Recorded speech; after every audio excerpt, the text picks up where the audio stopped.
ยามใดมีสุขนักจะรับฟังเพลงจากของพวงแม่สาวแก้มผิงร้องเพลงเบาๆกันเรื่องนี้ผมร้องจากใจฟ้าฟ้าจากผมลูกทุ่งท้องนาที่ป้าหน้าจงสวยลิ้นดูนักร้องคนงามก็ฝากยิ้มต้องลุ่มสู่หากใครเปี่ยวใจในกูเชิญยอดปาทู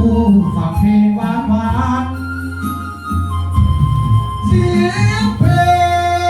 งบรรเลงขับกล่อมยามเหงา